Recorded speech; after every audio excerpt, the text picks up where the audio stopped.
सच की आवाज news channel, दिखेगा वही जो दिखेगा सही।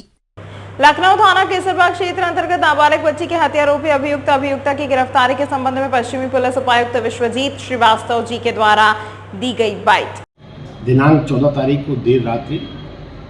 थाना कैसरबाग पर 112 के माध्यम से सूचना मिली कि खंडारी बाजार में रहने वाली रोशनी खान ने टेलीफोन से ये सूचना दी है कि उनकी 5 वर्षीय बच्ची को उनके पति द्वारा उसकी हत्या कर दी गई है। इस सूचना पर तत्काल इंस्पेक्टर कैसरबाग और फोरेंसिक की टीम पहुंची थी और वहां पर पहुंचकर घटनास्थल का निरीक्षण कर रोशनी खान की तहरीर पर मृतका की पिता के ऊपर तत्काल एफआईआर पंजीकृत कर दी गई थी। इस संबंध में जब कैसरबाग पुलिस द्वारा तफ्तीश की गई और रोशनी खान के बयान लिए गए और उसके एक पुरुष मित्र जिसका नाम उदित जायसवाल था उसका बयान लिया गया, तो उस बयानों में बहुत सारे विरोधाभास निकले और इस पर पुलिस ने और गहनता से छानबीन की, आस पड़ोस से पूछताछ की, सीसीटीवी फुटेज देखे गए और कई लोगों संबंधित लोगों के कॉल डिटेल्स खंगाले गए, वैज्ञानिक साक्ष्यों का सहारा लिया गया। तो उसमें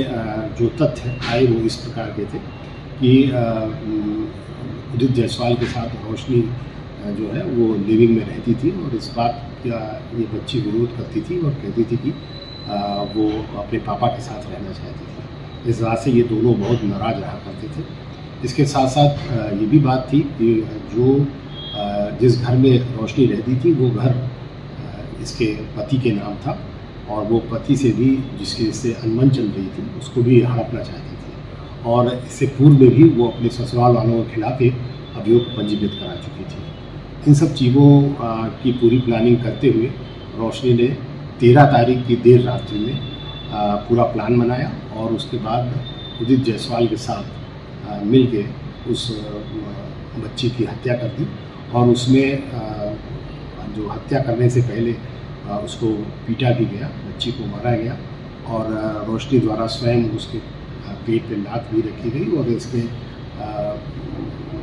बॉयफ्रेंड द्वारा उसके मुंह पर हाथ रखा गया जिससे कि उसकी दम घुटने से मृत्यु हो गई। इसके उपरांत ये लोग रात सवेरे उठ के घर का ताला बंद करके निकल गए और लखनऊ में घूमते रहे और इन्होंने 2-3 जगह जाके शराब भी पी और इसके बाद हुसैनगंज में एक उन्होंने होटल लिया और रात भर वहाँ रहे। फिर अगले दिन सवेरे आकर इन्होंने 112 पर सूचना दी और ये बताया कि जब हम लोग बाहर थे तो मेरे पति ने आकर इसकी हत्या कर दी है